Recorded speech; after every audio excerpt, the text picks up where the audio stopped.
പ്രാർത്ഥിക്കുക. കർത്താവേ, അങ്ങ് എനിക്ക് നൽകുന്ന അനുഭവ പാഠങ്ങളുടെ അന്തസത്തകള് മനസ്സിലാക്കാൻ ആത്മജ്ഞാനം നൽകി എന്നെ അനുഗ്രഹിക്കണമേ.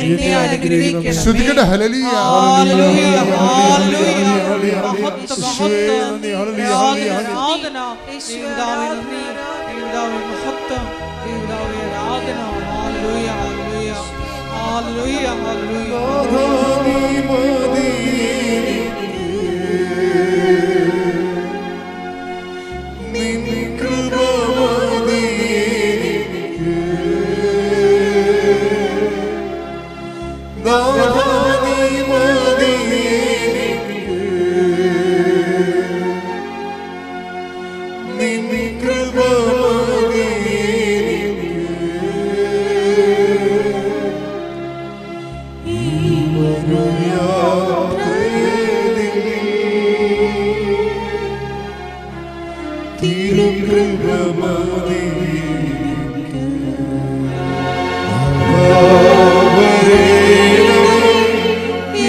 എൻ്റെ മക്കളെ, ശരീരത്തിലുണ്ടാകുന്ന രോഗങ്ങൾ കൈകൾ അവിടെ വെച്ച് മാറ്റിവെച്ചുകൊണ്ട് നിങ്ങൾ ശ്രദ്ധിച്ചുകൊണ്ടിരിക്കുക. അച്ഛൻ ശാസിച്ച് പ്രാർത്ഥിക്കേണ്ട സമയമാണ്.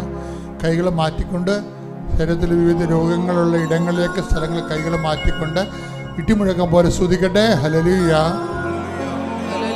എൻ്റെ കർത്താവിൻ്റെ ഉന്നതമായ നാമത്തിലെ സഭയുടെ അധികാരത്തിലെ ദൈവത്തിൻ്റെ ശക്തിയാൽ 39 വർഷം ഞാൻ അർപ്പിച്ച കൃപാന്റെ യോഗ്യതയാൽ കൃപാസ്ഥാനത്താറെ ജീവനോടെ പ്രത്യക്ഷപ്പെട്ട പരിശുദ്ധയുടെ മാധ്യസ്ഥത്തിൽ ഈ അൾത്താരയിൽ നടന്ന 10,000-കണക്കിന് ആരാധന ശക്തിയാൽ നമ്മൾ കഴിഞ്ഞ ദിവസങ്ങൾ നടത്തിയ ലക്ഷക്കണക്കിന് ജപമാലയുടെ ശക്തിയാൽ മാരക രോഗങ്ങൾ, തീരാവേദികൾ, ജീവിത ദുരിതങ്ങൾ, നീ ദൈവപൈതരെ ഇന്ന് അനുഭവിക്കുന്ന എല്ലാവിധ ഭൗതികവും ആത്മീയവുമായ ജീവിത ദുരിതങ്ങൾ, തടസ്സങ്ങൾ, രോഗങ്ങൾ യേശു ക്രിസ്തുവിന്റെ നാമത്തിൽ മാറിപ്പോകട്ടെ. കഴിഞ്ഞ ദിവസങ്ങളിലെ അശ്വതി എന്നും പറഞ്ഞ് ഒരു മോളുടെ സാക്ഷ്യമുണ്ട്. അശ്വതിയുടെ സാക്ഷ്യം നമ്മളെ ശരിക്കും ഇപ്പം ഈ സാക്ഷ്യങ്ങൾക്കൊക്കെ ക്രിസ്ത്യനാണോ നോൺ ക്രിസ്ത്യനാണോ എന്ന് നമുക്ക് ആരാ ലീഡ് ചെയ്യണമെന്ന് പറയാൻ പറ്റത്തില്ല. ആർക്കാണ് അതിൻ്റെ കൃപ കിട്ടണത് അവർ ലീഡ് ചെയ്തു പോകും. അശ്വതി ഉടമ്പടി എടുത്തു കഴിഞ്ഞതിന് ശേഷം അശ്വതി ഇവിടെ കാല് കുത്തിയപ്പോൾ തന്നെ കൗണ്ടറിലിരുന്ന ആള് അശ്വതി പറയും, നിങ്ങൾ UK പോകണല്ലേ? കൗണ്ടറിലിരിക്കുന്നവർ അത്ര സ്കിൽഫുള്ളല്ല, അത്രയ്ക്ക് കൗൺസിലിങ്ങിലേക്കുള്ള ആൾക്കാരല്ല. അവർ അതിൻ്റെ ഒരു സെക്രട്ടറിയിൽ വർക്ക് ചെയ്യുന്നവരാണ്. ആ സെക്രട്ടറിയിൽ വർക്ക് ചെയ്യുന്നവരെയും കർത്താവ് ഉപയോഗിക്കുകയാണ്. അശ്വതി വരുമ്പോൾ നിങ്ങൾ UK പോകണല്ലേ എന്ന് ചോദിക്കും. അപ്പോൾ അശ്വതി പറയണത് ഞാനതിനെക്കുറിച്ച് ചിന്തിച്ചിട്ട് പോലും ഇല്ലെന്നാണ്. പക്ഷെ നമ്മൾ ചിന്തിച്ചില്ലെങ്കിലും ദൈവം അതിനെക്കുറിച്ച് ചിന്തിക്കുന്നുണ്ട്. അതാണ് വിഷയം. ചില സമയത്ത് നമുക്ക് തോന്നുവേ, എന്തൊരു രസമാണ് ഈ ക്രിസ്തുവിൻ്റെ കൂടെ ജീവിക്കണത് എന്ന്. ചില നമ്മൾ ചിന്തിച്ചിട്ടില്ല, പക്ഷെ നമ്മളെക്കുറിച്ച് ദൈവം ചിന്തിച്ചിട്ടുണ്ട്. നിങ്ങളെ ഇരിക്കുന്ന ഓരോരുത്തരെക്കുറിച്ചും ദൈവത്തിന് ചിന്തയുണ്ട്. നിങ്ങൾക്കത് ശ്രദ്ധയോടുകൂടി ദൈവമായിട്ട് കമ്മ്യൂണിക്കേറ്റ് ചെയ്യാനുള്ളൊരു കഴിവുകേടാണ് എനിക്ക് തോന്നിയിരിക്കുന്നത്. എല്ലാവരെക്കുറിച്ചും അവരെങ്ങനെ ജീവിക്കണം, എന്ത് ഭക്ഷിക്കണം, എല്ലാ കാര്യത്തെക്കുറിച്ചും ആരെ കല്യാണം കഴിക്കണം, എല്ലാ വിഷയത്തെക്കുറിച്ചും കർത്താവിന് തീരുമാനമുണ്ട്. എന്താ ഒരു പ്രശ്നം എന്ന് വെച്ച് കഴിഞ്ഞാൽ നമ്മൾ ഈ കമ്മ്യൂണിക്കേഷന് നിന്ന് കൊടുക്കത്തില്ല. നമ്മുടെ ഒരു രീതി അനുസരിച്ചുകൊണ്ട് ആധ്യാത്മികതയെ ആ രീതിയിലേക്ക് നമ്മൾ ഫ്രെയിം ചെയ്യാൻ നോക്കും. Framing a spirituality according to our whims and fancies. നമ്മളുടെ രീതി ശാസ്ത്രമനുസരിച്ചുകൊണ്ട് നമ്മളിതിനെ ചട്ടവൽക്കരിക്കും, ഒരു ചട്ടക്കൂടുണ്ടാക്കും. എന്നിട്ട് അതിൻ്റെ അകത്ത് നമ്മൾ കുറേ കാര്യങ്ങൾ അനുഷ്ഠിച്ചെടുക്കും. അതാണ് ഒരു ആധ്യാത്മികതയുടെ സ്വാഭാവികമായ പരിമിതികളായിട്ട് എനിക്ക് തോന്നിയിട്ടുള്ളത്. അതുകൊണ്ട് ഈ ഫ്രഷ് ഹാൻഡ്സ് ലീഡ് ചെയ്യണത് അവർക്ക് ചട്ടക്കൂടുകളില്ല. അതുകൊണ്ട് അവർ ഇപ്പോൾ ഇവിടെ വന്നപ്പോൾ ഒരു ഐഡിയയും ഇല്ലാതെ വരേണ്ട ആളാണ്. അപ്പോൾ ഒരു രൂപവും ഇല്ലെന്ന് പറയത്തില്ല, ഒരു കാര്യത്തിനും ഒരു രൂപവുമില്ല എന്ന് പറഞ്ഞാലും ദൈവത്തിൻ്റെ തിരുസന്നിധിയിൽ നമ്മുടെ കയ്യിൽ അതിൻ്റെ പ്രിൻ്റ് ഔട്ട് ബ്ലൂ പ്രിൻ്റ് കിട്ടിയിട്ടില്ലെന്നേ ഉള്ളൂ. കർത്താവിൻ്റെ കയ്യിൽ രൂപമുണ്ട്, നമുക്കതിൻ്റെ പ്രിൻ്റ് ഔട്ട് കിട്ടിയിട്ടില്ലെന്നേ ഉള്ളൂ. കർത്താവിൻ്റെ കയ്യിൽ എല്ലാ കാര്യങ്ങൾക്കും രൂപങ്ങളുണ്ട്. നമ്മൾ ഈ പരിശുദ്ധാത്മാവിനെ ഞാൻ എന്തുകൊണ്ടാണ് നിങ്ങളെ കുറച്ച് സീരിയസ് ആയണോ എന്ന് പറഞ്ഞതിൻ്റെ കാരണം, പരിശുദ്ധാത്മാവിന് ഇതിൻ്റെ നൂഹവിനെ കുറിച്ചൊക്കെ ഭയങ്കര വ്യക്തമായ ധാരണയുണ്ട്. അപ്പോൾ ഈ പരിശുദ്ധാത്മാവിനെ നിലനിൽക്കാനും പരിശുദ്ധാത്മാവിനെ നിലനിർത്താനും പലർക്കും ഒരു പരാജയപ്പെട്ടു പോകുന്നുണ്ട് ആൾക്കാർ. പരിശുദ്ധാത്മാവിനെ നിലനിൽക്കാൻ ഇപ്പോൾ കർത്താവ് പറയത്തില്ലേ, നിങ്ങൾ എൻ്റെ സ്നേഹത്തിൽ നിലനിൽക്കുവിൻ. Take the word of God. സ്തുതിക്കട്ടെ. Hallelujah, hallelujah, hallelujah, hallelujah, hallelujah. യേശുവേ നന്ദി. ഹല്ലേലൂയ. സന്തോഷത്തോടെ ഇരിക്കണം. രാവിലെ അതിപ്രഭാതത്തിൽ കർത്താവിൻ്റെ വചനം കേൾക്കുന്നതാണ്. ഈ ഒറ്റ കേൾവി കൊണ്ട് ഇതിനെ ചിലപ്പോൾ ജീവിതം രക്ഷപ്പെട്ടു പോകും. സന്തോഷത്തോടെ ഇരിക്കുക. സ്തുതിക്കട്ടെ. Hallelujah, hallelujah, hallelujah, hallelujah, hallelujah, hallelujah. യേശുവേ നന്ദി. Hallelujah, hallelujah. യോഹന്നാൻ 15:7. യോഹന്നാൻ 15:7. നിങ്ങൾ എന്നിൽ വസിക്കുകയും പറഞ്ഞേ, നിങ്ങൾ എന്നിൽ വസിക്കുകയും എന്റെ വാക്കുകൾ നിങ്ങളിൽ നിലനിൽക്കുകയും ചെയ്യുന്നെങ്കിൽ ഇഷ്ടമുള്ളത് ചോദിച്ചുകൊള്ളുക, നിങ്ങൾക്ക് ലഭിക്കും. അപ്പൊ ഇന്ന കാര്യമൊന്നുമല്ല, ദൈവത്തിന് എന്ത് തരണമെങ്കിലും സന്തോഷമേ ഉള്ളൂ. അതാണ് ഇഷ്ടമുള്ള ചോദിക്കാൻ പറയണത്. പക്ഷെ എന്താണ് പ്രശ്നം? നിങ്ങളെൻ്റെ വാക്ക് കേൾക്കണം. പിന്നെന്താണ്? എൻ്റെ സ്നേഹത്തിൽ അവിടെയാണ് ഒരു പ്രശ്നം. നിലനിൽപ്പാണ് ഒരു പ്രോബ്ലം. ഇപ്പം അശ്വതി അമ്മ പറഞ്ഞ പോലെ തന്നെ ഇപ്പം അവിടുന്ന് കിട്ടിയ നോട്ടനുസരിച്ച് ഇവള് ഉടമ്പടിയിൽ എനിക്കൊരു വിദേശ ജോലി വേണമെന്ന് എഴുതി വെച്ച്. അവൾക്കറിയത്തില്ലായിരുന്നു പോകാൻ പറ്റുമെന്ന ഒരു ഐഡിയ ഇല്ല അതിനെക്കുറിച്ച്. ആരെ സഹായിക്കും, ആരോട് പറയാം, അങ്ങനെ ഒരു ഐഡിയ ഇല്ല. പക്ഷേ കൗണ്ടറിൽ നിന്ന് കിട്ടിയപ്പോൾ അവർക്കത് ദൈവം സംസാരിച്ച പോലെ തോന്നിയതുകൊണ്ട് അവർ എഴുതി വെച്ച് എനിക്ക് വിദേശത്ത് പോകണം എന്ന് എഴുതി വെച്ച് അവസാനം ഇവർ ഒരു ഏജൻസിക്ക് പൈസ കൊടുത്തു. അയാൾ ആ പൈസയും കൊണ്ടുപോയി. ഈ ഏജൻസി ക്ലോസ് ആയിപ്പോയി, അടച്ചു പൂട്ടി. അപ്പോൾ പിന്നെ അച്ഛനെ കാണേണ്ട ഒരു വിഷയം വന്നു. ഏജൻസി കാശും കൊണ്ട് പോയില്ല. പിന്നെ അതിന് ഉള്ള കാശും കൊണ്ട് ഏജൻസി പോയി. ആ ഏജൻസി അവരുടെ ഓഫീസും അടച്ച്. അപ്പം അത് നേരെ എതിരുകട വന്ന ആ വിഷയം. അപ്പോൾ പിന്നെ ഇങ്ങനെ പോണ പരിപാടികളെല്ലാം നിർത്തി. ഇനി പോവുകയും വരികയും ചെയ്യേണ്ട ആവശ്യമില്ല, നാട്ടിൽ നിന്ന് എന്തെങ്കിലും തേടി തിന്നാൽ മതി എന്നുള്ള രീതിയിലേക്ക് ആ ചാപ്റ്റർ ക്ലോസ് ചെയ്തിട്ട് ഈ പോയ കാശില്ലേ, ഏജൻസി അടിച്ചു മാറ്റിയ കാശ് ഏജൻസി മുങ്ങിയില്ലേ, ആ കാശ് വീണ്ടെടുക്കാൻ വേണ്ടി ഇവളെ അച്ഛനെ കാണാൻ വേണ്ടി വരും. ആൾക്കാർ വരും. അപ്പം എനിക്ക് ഇതിനെക്കുറിച്ച് ഒരു ഐഡിയ ഇല്ലല്ല. അങ്ങനെ എന്തുമാത്രം ആൾക്കാർ വരുന്നു. ചിലരോട് ഈശോ അപ്പം തന്നെ സംസാരിക്കും, ചിലരോട് എന്നിലൂടെ സംസാരിക്കത്തില്ല, പോകുന്ന വഴിക്ക് സംസാരിക്കും. അങ്ങനെ വ്യത്യസ്തമായ പക്ഷേ എന്തെങ്കിലും നടന്നിരിക്കും ആ വിഷയത്തിൽ. ഒന്നും നടക്കാതില്ല. പിന്നെ ഉടമ്പടി എടുക്കാതെ മറ്റുള്ളവരെ കൊണ്ട് ഉടമ്പടി എടുത്തിട്ട് വരുന്നവരും മറ്റുള്ളവരെ കൊണ്ട് ഉടമ്പടി എടുത്തിട്ട് ചൊളിവിൽ അച്ഛനെ കാണാൻ വന്ന ആൾക്കാരുണ്ട്. അത് നിങ്ങൾ അതിനകത്ത് ഒത്തിരി ഒന്നും പ്രതീക്ഷിക്കരുത്. രോഗികളെ മാത്രമേ ഞാൻ അതുകൊണ്ട് ഉദ്ദേശിക്കുന്നുള്ളൂ. രോഗികൾക്ക് ഇപ്പോൾ ഉടമ്പടി എടുക്കാൻ പറ്റത്തില്ലല്ലോ. അപ്പം നിങ്ങൾ രോഗികളല്ലാത്തവർ എൻ്റെ ഭാര്യ ഉടമ്പടി എടുത്തിട്ടുണ്ടെന്നും പറഞ്ഞ് നിങ്ങൾ അച്ഛൻ്റെ അടുത്ത് വരരുത്. That's nonsense. രോഗികളെ കൊണ്ട് ഞാൻ കാണുന്നതിൻ്റെ കാര്യം അവർക്ക് എടുക്കാൻ ആവതില്ല, അതുകൊണ്ടാണ് പറ്റത്തില്ല. അപ്പോൾ അവർ വൈഫ് എടുത്താലും ഹസ്ബൻഡ് എടുത്താലും ഇപ്പം അമ്മയാണ് എടുത്തിരിക്കുന്നത് മകന് വേണ്ടി. മകൻ രോഗിയാണ്, കിടപ്പ് രോഗിയായിരിക്കണം കേട്ടോ, അല്ലാതെ കർത്താവിനെ കാണുമ്പോൾ ഉണ്ടാകുന്ന രോഗമല്ല. ചിലർക്ക് കർത്താവിനെ കാണുമ്പോൾ രോഗം ഉണ്ടാവും. അവരിതുപോലെയുള്ള ആധ്യാത്മിക ജീവിതത്തിലേക്കൊന്നും അവർക്ക് താല്പര്യം ഉണ്ടാവില്ല. പിന്നെ അച്ഛന് വേണ്ട തലയെ കൈപ്പിടിച്ചു പിടിപ്പിക്കാൻ വേണ്ടി അമ്മയുടെ ഉടമ്പടിയും കൊണ്ടുവരും. അങ്ങനെയൊക്കെ ആൾക്കാരെ വന്നു കഴിഞ്ഞാൽ എന്ത് സംഭവിക്കുമെന്ന് നിങ്ങൾക്കൊന്നും പറയാൻ പറ്റത്തില്ല. കാര്യം ഈ ഫ്രോഡ് ആൾക്കാരെ കാണുമ്പോൾ തന്നെ പരിശുദ്ധാത്മാവ് പറയും അവൻ്റെ കാര്യം ക്ലോസ് ചെയ്യാൻ പറയും. അതെപ്പോഴും നമ്മൾ ശ്രദ്ധിക്കണം. ഞാൻ പിന്നെ കിടന്ന് അലറുകയൊന്നുമില്ല, പക്ഷെ സംഭവം ക്ലോസ് ആയിരിക്കും. കാര്യം ദൈവത്തെ അവനെ അംഗീകരിക്കുന്നത് പോരായ്മയായിട്ട്, ദൈവത്തെ അമ്മ വഴിട്ട് അമ്മയുടെ ആ ഒരു യോഗ്യതയിൽ ദൈവത്തെ ടെസ്റ്റ് ചെയ്യാൻ അവൻ ചെയ്യണത്. അല്ലെങ്കിൽ അവന് വിശുദ്ധമായ സ്ഥലം, ജനലക്ഷങ്ങൾ രക്ഷപ്പെട്ട സ്ഥലമല്ലേ, അവിടെ വരുമ്പോൾ അവൻ ദൈവത്തിൻ്റെ ആളാണെങ്കിൽ ദൈവം തന്നെ അവനോട് പറയും നീ ഉടമ്പടി എടുത്തിട്ട് എൻ്റെ പ്രോസസ്സിങ്ങിലേക്ക് വരാൻ പറയും. 2ാം തവണയാണ് ഞാനിവിടെ നിന്ന് സാക്ഷ്യം പറയുന്നത്. കഴിഞ്ഞ വർഷം എൻ്റെ പേര് നീതുമോൾ ലൂയിസ്. ഞാൻ മുനിപ്പാറ ഇടവകയിൽ നിന്ന് വരുന്നു.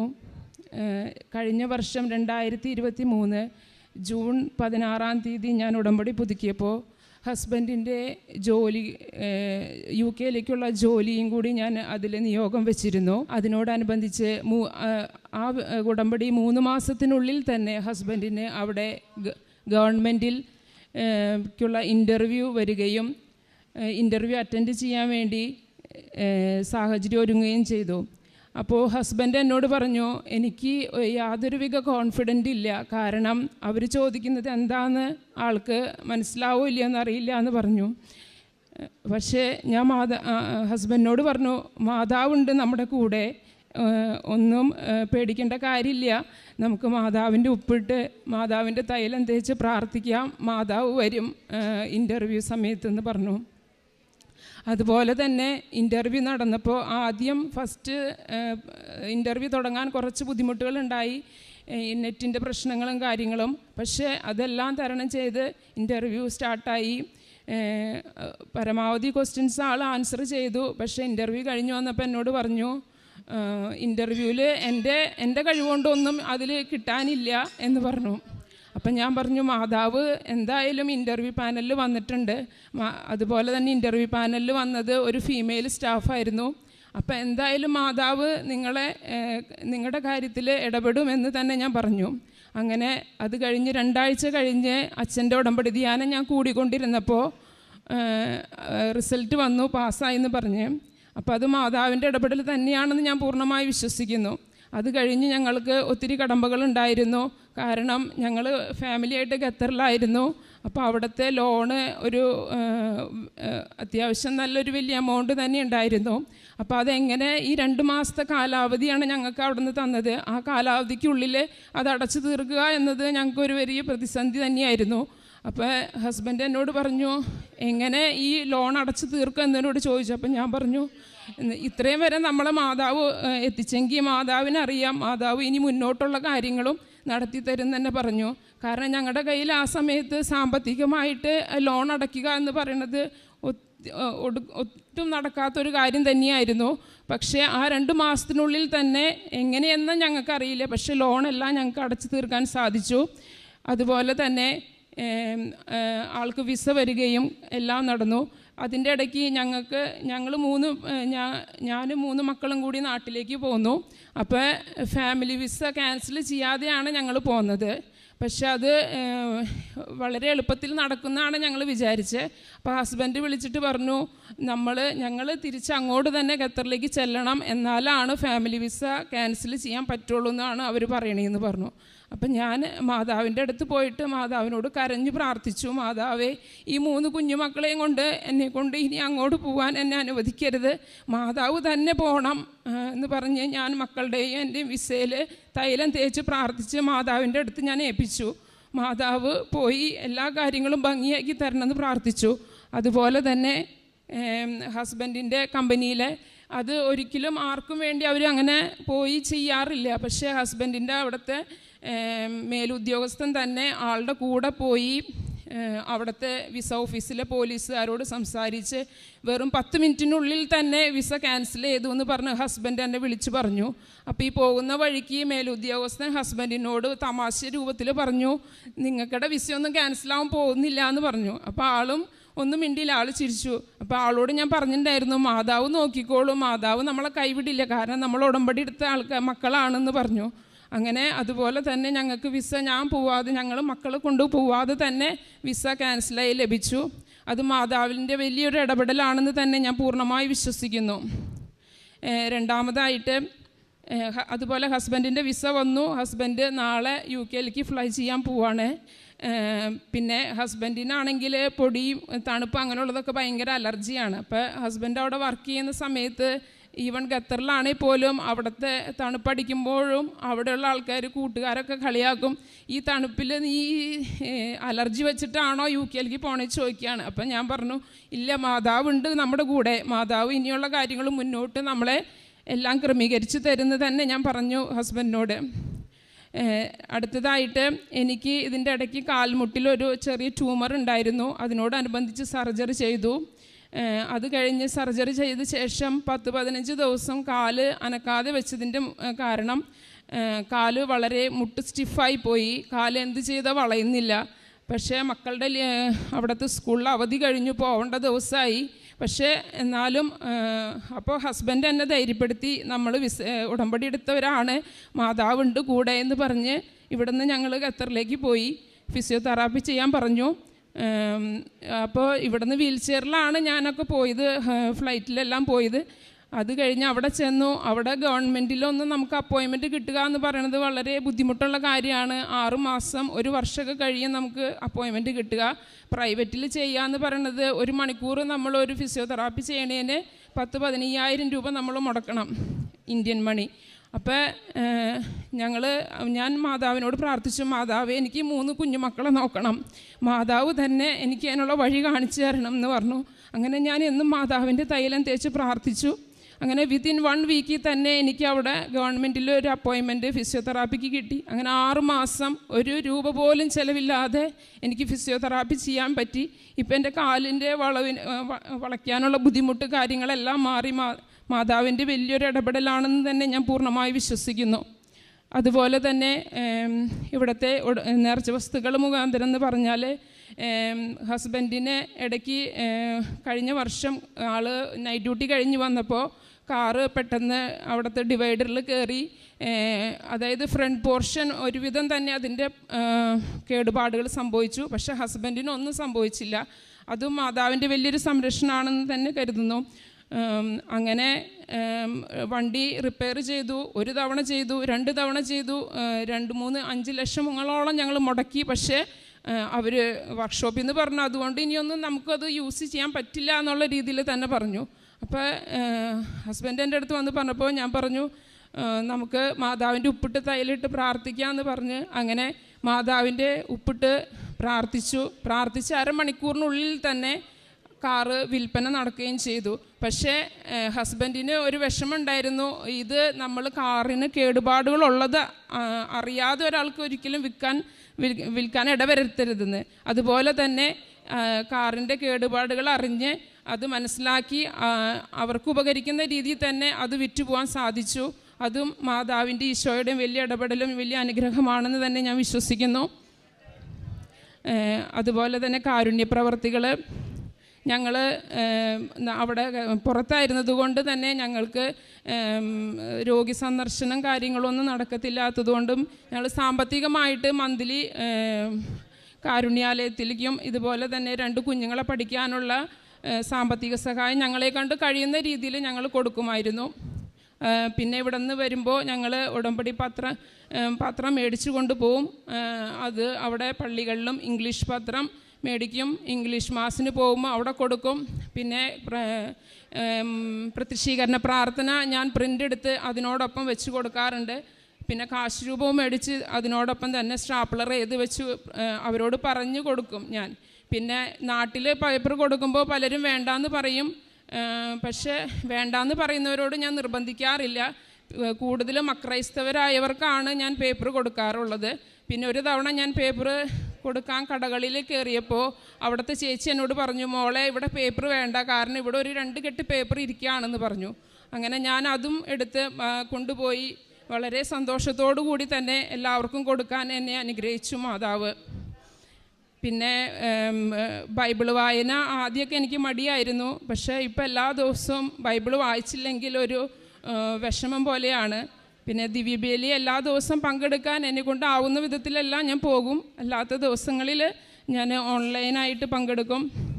പിന്നെ ആത്മീയമായിട്ട് ഈശോയോട് ഒത്തിരി ചേർന്ന് പ്രാർത്ഥിക്കാനും പിന്നെ ശുദ്ധീകരണ സ്ഥലത്തിലെ ആത്മാക്കൾക്ക് വേണ്ടി പ്രാർത്ഥിക്കാനാണ് കൂടുതലും എനിക്ക് മനസ്സിൽ തോന്നാറുള്ളത്. അതുപോലെ തന്നെ ഉടമ്പടി പേപ്പറുകൾ പത്രം കൊണ്ട് കൊടുക്കുമ്പോൾ അവർ പലരും എന്നോട് പ്രാർത്ഥനാ സഹായം ആവശ്യപ്പെടാറുണ്ട്. അപ്പോൾ അവരുടെ പ്രാർത്ഥനാ നിയോഗങ്ങൾ വെച്ച് ഞാൻ ജപമാല ചെല്ലുമ്പോഴും രാവിലത്തെ പ്രത്യക്ഷീകരണ പ്രാർത്ഥന എത്തിക്കുമ്പോഴെല്ലാം പ്രത്യേകം അവർക്ക് വേണ്ടി പ്രാർത്ഥിക്കാറുണ്ട്.